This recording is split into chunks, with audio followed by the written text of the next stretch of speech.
Hey Jill, it's Edie, and this is my That Tree assignment.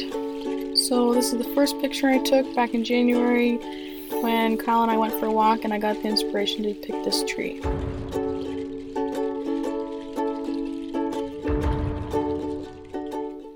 So this is my sugar maple and it's on the corner of Melbourne and William Street in Lindsay.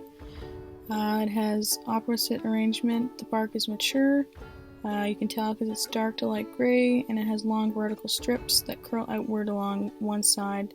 And one good thing about sugar maple is they provide good fall color. The tree height is about 20 meters tall.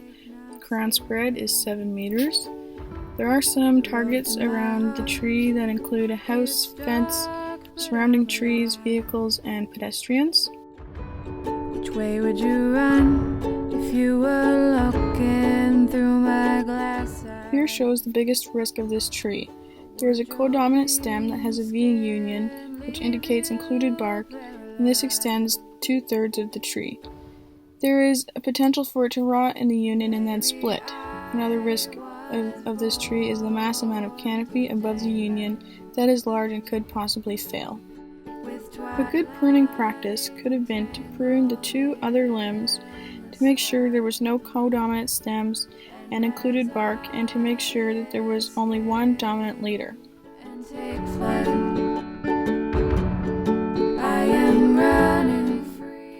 This is my favorite photo that I took during this assignment.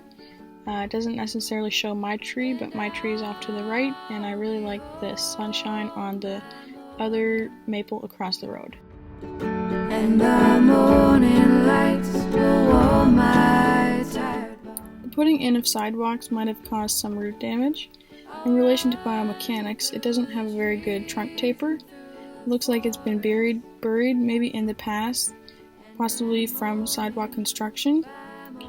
This means that it has a harder time withstanding wind and other forces.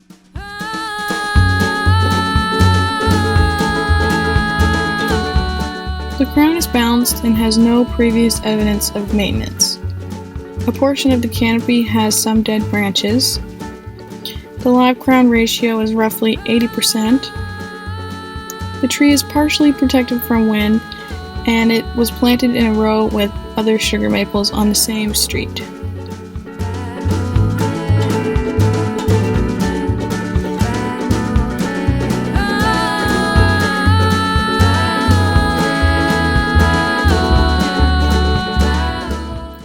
The branch structure shows to be in poor arrangement, with portions of dead branches and decaying due to lack of bark, and cavities from wildlife indicating disease. Sugar maples compartmentalize using coating rather well. There is a small wound seen here, but it's mostly healed over.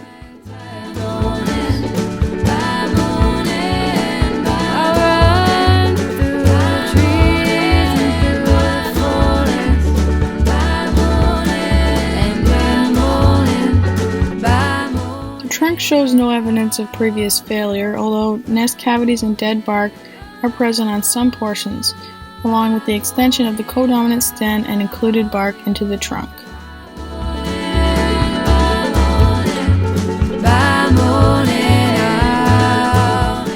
Thanks Jill for watching my video on my That Tree assignment. I hope you enjoyed it, and I hope you're well, and thanks for being such a great lab instructor.